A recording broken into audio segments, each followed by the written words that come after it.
સુરતમાં પોલીસ પરિવારની બહેનોને આત્મનિર્ભર બનાવવા માટે જરી જરદોશી તાલીમ કેમ્પનું ખાસ આયોજન કરવામાં આવ્યું હતું. ગુજરાતમાં પ્રથમ વખત પોલીસ પરિવારની મહિલાઓને આત્મનિર્ભર બનાવવા માટે સુરત પોલીસ કમિશનરના પત્ની સંધ્યાબેન ગેહલોતના માર્ગદર્શન હેઠળ જરી જરદોશી તાલીમ કેમ્પનું આયોજન કરવામાં આવ્યું હતું. ભારત સરકારની વસ્ત્ર મંત્રાલયની હેન્ડીક્રાફ્ટ વિભાગની અમી હેન્ડીક્રાફ્ટ દ્વારા આયોજિત design and technical development workshop જરી જરદોશીની તાલીમનું આજે સમાપન થયું છે. તાલીમ લેનાર પોલીસ પરિવારની બહેનોને કેન્દ્ર સરકારના હેન્ડીક્રાફ્ટ વિભાગના આર્ટિઝન કાર્ડ તથા સર્ટિફિકેટ આપી અને સન્માનિત કરવામાં આવ્યા હતા. કાર્યક્રમમાં પૂર્વ કેન્દ્રીય મંત્રી દર્શના જરદોશ, સુરતના collector doctor Saurabh Parghi, police commissioner Anupamsinh Gehlot, mayor Dakshesh Mavani ખાસ ઉપસ્થિત રહ્યા હતા. સુરત એક ઐતિહાસિક શહેર છે. તાપી નદીને કિનારે વસેલા શહેરમાં પહેલાના સમયમાં વેપારીઓ જરીનો વેપાર કરતા હતા. સુરત જે રીતે ટેક્સટાઇલ સિટી અને ડાયમંડ સિટી તરીકે ઓળખાય છે, તે રીતે ભારત અને વિશ્વમાં સુરતની જરી પણ પ્રખ્યાત છે. સુરતની આ પરંપરાગત ઓળખને જાળવવા માટે સુરતની જરી જરદોશીમાંથી વિવિધ વસ્તુઓ જીઆઈ પ્રોટેક્ટ સાથે બનાવી અને પ્રખ્યાત કરવા માટે અમી હેન્ડીક્રાફ્ટ્સ સંસ્થા કાર્યરત બની છે. 2024-25માં આ સંસ્થા દ્વારા 135 બહેનોને કેન્દ્ર સરકારના ટેક્સટાઇલ મંત્રાલયની હેન્ડીક્રાફ્ટ વિભાગની વિવિધ યોજનાઓ જેવી કે સમર્થ ગુરુ શિષ્ય પરંપરા દ્વારા તાલીમ આપવામાં આવી હતી. जी पहले मैं आपको बताती हूँ कि जरदोज़ी वर्ड कहाँ से आया है. ये एक पर्शियन वर्ड है और जरदोज़ी दो वर्ड से बना हुआ है, जर प्लस दोज़ी. जर का मतलब होता है सोना या चांदी के तार और दोज़ी का मतलब होता है एम्ब्रॉयडरी करना. तो पहले के टाइम पे, एंशियंट टाइम पे ना, शाही पीरियड में वो सोने और चांदी के धागों से जो एम्ब्रॉयडरी की जाती थी उसको हम जरदोज़ी कहते हैं. लेकिन अब वो पॉसिबल नहीं है कि हम गोल्ड और सिल्वर के धागे से एम्ब्रॉयडरी करें. तो और हमारे सूरत में उस जरदोज़ी के धागे बनते हैं, तो इस वजह से यहाँ पे जरदोज़ी का काम भी बहुत अच्छे से हो रहा है सूरत में. और मुझे दर्शना बहन के सहयोग से अपने पुलिस परिवार की बहनों को इस एम्ब्रॉयडरी को सिखाने का मौका मिला, जिस हुनर को ये सीख के आज हमारी बहनें जो पुलिस परिवार की हैं और कतार गांव की भी 30 बहनें आई हुई हैं, ये अपने लाइफ में आगे बढ़ पाएंगी, अपने सपनों को साकार कर पाएंगी और अपने परिवार. આજે પોલીસ હેડક્વાર્ટર ખાતે પોલીસ પરિવારના બહેનો માટે જો અમી હેન્ડીક્રાફ્ટ તરફથી છેલ્લા 45 દિવસથી જરી જરદોશી કામની તાલીમ રાખવામાં આવી હતી. જો એના આજે સમાપન થઈ રહ્યા છે. સાથોસાથ શહેરમાં બીજા જે અમારા 30 જેટલા બીજી બહેનો છે, એના કુલ મિલાઈને 60 જેટલા લોકોના આજે તાલીમ પૂર્ણ થઈ છે. આપણા ગુજરાત સરકારના સૂચના પણ છે કે આપણા પોલીસના પરિવાર માટે સતત એના સ્કિલ ડેવલપમેન્ટ માટે જો કામ થતી રહે છે, જેના લીધે આ જો બહેનો હોય છે, અમારે કોન્સ્ટેબલ્સના વાઇફ હોય છે, એના સિનિયર અધિકારીઓના વાઇફ હોય છે, તો આ લોકો જો આપણા પોતાના જો એના એક કલા છે, એક એના સ્કિલ છે, એના બી એના ડેવલપ કરી શકે. સાથોસાથ જો ખૂબ સરસ જો સોર્સ ઓફ ઇન્કમ બી આપણે જનરેટ થઈ શકે છે.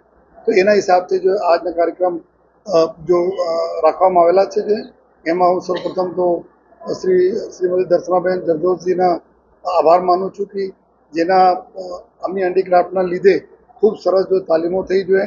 એના અલાવા જો અમારા પોલીસ પરિવારના તમામ અમારી ટીમ જો એમાં લાગી હતી જોઈએ. અને આજના પ્રોગ્રામ વિશે માનનીય મેયર સાહેબ, વિજયભાઈ, આપણા ચેમ્બરના જે પ્રમુખશ્રી અને ઘણા બધા લોકો હતા જે એવા માર્ગદર્શન આપે કે એના માર્કેટિંગ ક્યાં કરી શકીએ, આ પ્રોડક્ટ બને અને પછી કેવી રીતે એના ડિસ્પ્લે કરી શકાય અને કેવી રીતે માર્કેટિંગ કરી શકાય, આ બી બહુ જરૂરી છે. આના દિશામાં બી અમે લોકો આગળ કાર્યવાહી કરતા રહેવાના છીએ. અને સાથોસાથ જો આ બહેનોના અમારી ઘણી બધી જો પોલીસ પરિવાર બહુ મોટો પરિવાર હોય છે, તો બહેનોના અલગ બી જો સ્કિલ ડેવલપ માટે જો તાલીમો છે, એના બી આયોજન જો પોલીસ પરિવારના અમારી જો સિનિયર અધિકારીઓના વાઇફ છે, સિનિયર અમારે અધિકારીઓ છે, જો લેડી ઓફિસર છે. ગુજરાત રાજ્યમાં પ્રથમ વખત પોલીસ પરિવારની બહેનો માટે પોલીસ કમિશનરના ધર્મપત્ની સંધ્યાબેન ગેહલોતના માર્ગદર્શનમાં 30 બહેનોને 10 દિવસની બેઝિક અને 30 દિવસની જરી જરદોશી ડિઝાઇન અને ટેકનિકલ ડેવલપમેન્ટ વર્કશોપની વિશિષ્ટ તાલીમ આપવામાં આવી હતી. બહેનો આત્મનિર્ભર બને, વર્ક ફ્રોમ હોમ પોતાના અનુકૂળ સમયે કરે અને તાલીમ દ્વારા વિવિધ પ્રોડક્શન કરી તે હેતુથી કતારગામની 30 બહેનોને જેઓએ સમર્થની તાલીમ લીધી હતી તેમને ડિઝાઇન અને ટેકનિકલ ડેવલપમેન્ટ વર્કશોપની તાલીમ પણ આપવામાં આવી છે. આ બહેનોને કેન્દ્ર સરકારનો હેન્ડીક્રાફ્ટ વિભાગનો આર્ટિઝન કાર્ડ તથા સર્ટિફિકેટ આપી અને સન્માનિત કરવામાં આવ્યા છે. આર્ટિઝન કાર્ડ દ્વારા ભવિષ્યમાં ગ્રામીણ સખી મેળા, ગાંધ શિલ્પ બજાર, મહિલા આર્થિક વિકાસ નિગમ, રેલવે સ્ટેશન, એરપોર્ટ ઉપર પોતાની હેન્ડીક્રાફ્ટની પ્રોડક્ટ બનાવી વેચાણ પણ કરી શકશે. તો પ્રધાનમંત્રી નરેન્દ્ર મોદીજી સુરત પધારે ત્યારે આ સંસ્થા દ્વારા બનાવેલ સુરતનો કિલ્લો તથા જરી જરદોશીના કેસ દ્વારા સન્માનિત કરવામાં આવ્યા હતા. આ કાર્યક્રમમાં ઉપસ્થિત રહેલા ચેમ્બર ઓફ કોમર્સના પ્રમુખ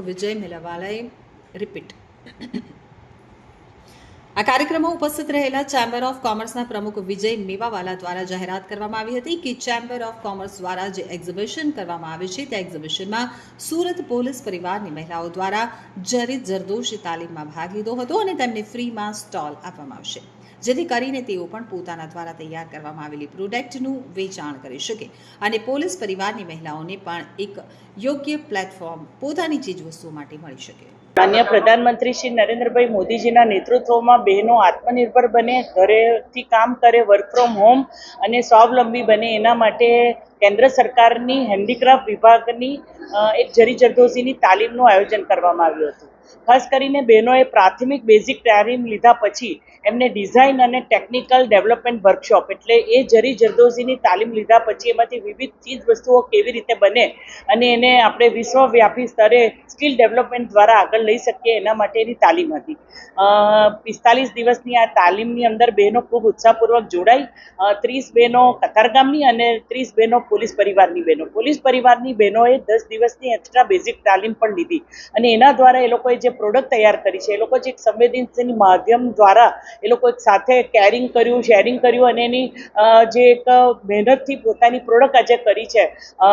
આપ સર્વના માધ્યમથી હું એટલું કહીશ કે તમે એ લોકોની બનાવેલી પ્રોડક્ટ તમે બતાવો અને સુરતની આ ઓળખ છે તાપી નદીને કિનારેલા શહેરની અંદર જરી જરદોશી જેમાં એક ડાયમંડ સિટી તરીકે ઓળખાય, એ ટેક્સટાઇલ સિટી તરીકે પણ ઓળખાય અને ટેક્સટાઇલની સાથે સાથે એક જમાનામાં જરીનો પણ વેપાર થતો. અત્યારે દેશની અંદર 70%-90% હીરો જેમ સુરતમાં બને છે તેમ જરી પણ સુરતની અંદર બને છે અને આ સોનાના તારના કોટિંગવાળા જરીઓ પણ ચલણમાં આવે, એની ગિફ્ટ આઇટમો પણ બને એના માટે અમી હેન્ડીક્રાફ્ટના માધ્યમથી વિવિધ તાલીમો ચાલી રહી છે અને જેને પોલીસ પરિવાર તરફથી એટલે કે ખાસ કરીને પોલીસ કમિશનર દ્વારા જ્યારે અહીંયા ડીજી કોન્ફરન્સ થઈ ત્યારે પણ એક ગિફ્ટ આપવામાં આવી, કલેક્ટર શ્રી દ્વારા પણ એનો સહયોગ મળે છે, ચેમ્બર દ્વારા પણ સહયોગ મળે છે.